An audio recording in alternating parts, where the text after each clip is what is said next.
So the best giving is thanksgiving. നന്ദി ആരോട് ഞാൻ ചൊല്ലേണ്ടു?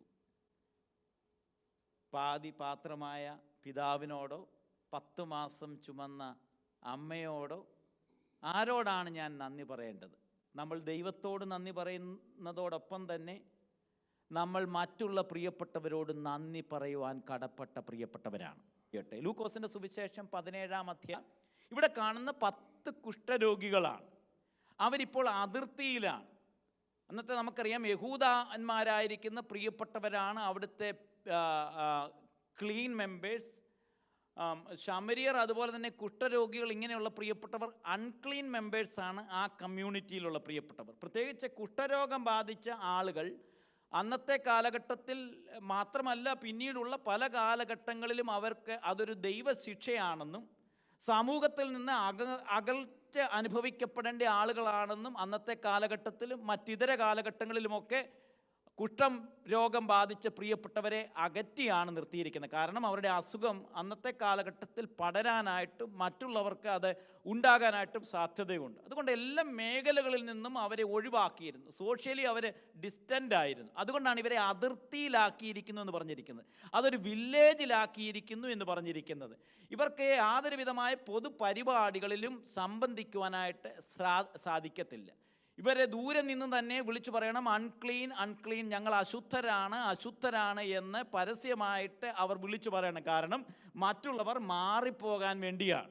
പൊതുവായിട്ടുള്ള സാമൂഹികമായിരിക്കുന്ന യാതൊരു പ്രോഗ്രാമിലും ഇവർക്ക് സംബന്ധിക്കാൻ സാധിക്കത്തില്ല. മതപരമായ ചടങ്ങുകളിൽ പ്രാർത്ഥനയ്ക്കോ ആരാധനയ്ക്കോ അവർക്ക് സംബന്ധിക്കാനായിട്ട് സാധിക്കത്തില്ല. മാത്രമല്ല തങ്ങളുടെ വീട്ടിലുള്ള പ്രിയപ്പെട്ടവർക്ക് വേണ്ടി എന്തെങ്കിലും കുക്ക് ചെയ്ത് കൊടുക്കുവാനായിട്ടോ മക്കളോടോ കൊച്ചുമക്കളോടോ മാതാപിതാക്കളോടോ സഹകരിക്കാനായിട്ട് സാധിക്കത്തില്ല. നല്ല നല്ല ഫങ്ഷൻസുകൾ വരുമ്പോൾ വിവാഹമടക്കമുള്ള ഫങ്ഷൻസുകളിലൊന്നും ഇവർക്ക് സംബന്ധിക്കാനായിട്ട് സാധിക്കത്തില്ല. അങ്ങനെ എല്ലാ മേഖലകളിലും മതപരമായിട്ടും രാഷ്ട്രീയപരമായിട്ടും സാമൂഹികപരമായിട്ടും അകറ്റി നിർത്തിയിരിക്കുന്ന ഒരു ഗ്രൂപ്പാണ് കുഷ്ഠരോഗികൾ എന്ന് പറയപ്പെടുന്നത്. അപ്പോൾ അവരുടെ ഹൃദയത്തെ നമുക്കറിയാം വളരെയധികം നാളുകളായി നീറി നിരാശയോടുകൂടെ കഴിയുന്ന പ്രിയപ്പെട്ടവരാണ്. ഇവരെ ഇപ്പോൾ ആക്കി വച്ചിരിക്കുന്നത് ഒരു ബോർഡർ ലൈനിലാണ്, അതിർത്തിയിലാണ്.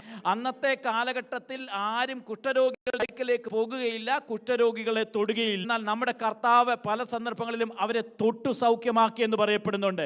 അതുകൊണ്ട് പാർശ്വവൽക്കരിക്കപ്പെട്ടവനും അയിത്തം എന്ന് കൽപ്പിക്കുന്നതും വർഗീയത കൽപ്പിക്കുന്നതുമായിട്ടുള്ള ആ മേഖലകളിലും നമ്മുടെ കർത്താവായ യേശു ക്രിസ്തു മാത്രമാണ് അതിർത്തികളെ ഭേദിച്ചുകൊണ്ട് മനുഷ്യജീവിതത്തിൻ്റെ അടുത്തേക്ക് ചെന്ന ഏക വ്യക്തി. നമ്മൾ വിശ്വസിക്കുന്ന കർത്താവാണ്. യഹൂദന്മാരും ശമര്യക്കാരും വർഗീയ വംശീയ കലാപം ഉണ്ടാകുന്ന കാലഘട്ടം ഇന്നത്തെ ഒരു കാലഘട്ടമായിട്ട് തന്നെ ചിന്തിച്ചാൽ മതി.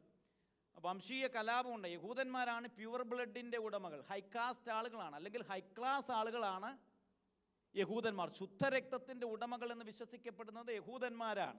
അപ്പം അന്നും ഇന്നും എല്ലാ മേഖലകളിലും ക്ലാസ് ബേസിൽ ഡിവിഷനുണ്ട്, കാസ്റ്റ് ബേസിൽ ഡിവിഷനുണ്ട്, കളർ ബേസിൽ ഡിവിഷനുണ്ട്, കരിയർ ബേസിൽ ഡിവിഷനുണ്ട്.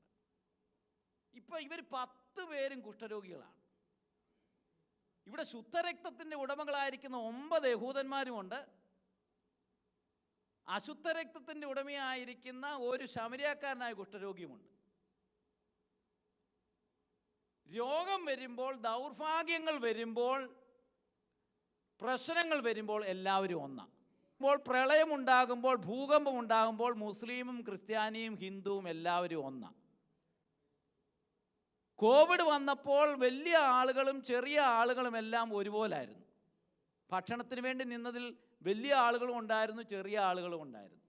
പ്രളയം വരുന്ന സന്ദർഭത്തിൽ, ഓടിപ്പോകുന്ന സന്ദർഭത്തിൽ എല്ലാവരും ഒരുപോലാണ്. ഡോക്ടറും ഒരുപോലെ, എൻജിനീയറും ഒരുപോലെ, റബ്ബർ വെട്ടുന്നവനും ഒരുപോലെ.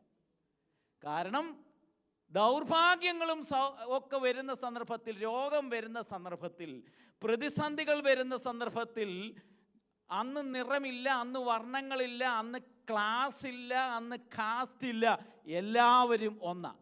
ഇവിടെ ശ്രദ്ധിക്കുക, ഇവിടെ 9 ശുദ്ധരക്തത്തിൻ്റെ ഉടമകളും ഒരു അശുദ്ധരക്തത്തിൻ്റെ ഉടമയായിരിക്കുന്ന ശമര്യനും കുഷ്ഠരോഗം ബാധിച്ചപ്പോൾ എല്ലാവരും ഒരുമിച്ച് ദൈവത്തെ വിളിക്കുക.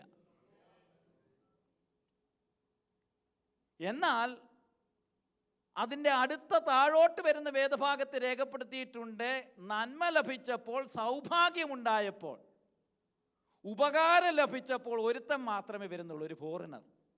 അതാ കർത്താവിനെ എടുത്തു പറയുന്നത്. ഒരു ശമരിയാക്കാരൻ മാത്രമേ വരുന്നുള്ളൂ. ബാക്കി എല്ലാവരും എന്തിയെ എന്ന് ചോദിക്കുന്നുണ്ട്. കാരണം സൗഭാഗ്യങ്ങളും ജീവിതത്തിൻ്റെ നന്മകളും ഉയർച്ചകളും വിദ്യാഭ്യാസവും സാഹചര്യവും പണവും ഉണ്ടാകുമ്പോൾ ജനങ്ങൾ തമ്മിൽ അങ്ങോട്ടും ഇങ്ങോട്ടും മാറി നിൽക്കും. സൗഭാഗ്യത്തിൻ്റെ മധ്യത്തിലാണ് നമുക്കെല്ലാം മതിലുകളുള്ളത്. ആരോഗ്യമുള്ള സന്ദർഭങ്ങളിലാണ് നമുക്കെല്ലാം മതിലുകളുള്ളത്, അല്ലേ? ഡോക്ടർമാരുടെ ഒരു ഗ്രൂപ്പ് കാണും, എഞ്ചിനീയർമാരുടെ ഒരു ഗ്രൂപ്പ് കാണും.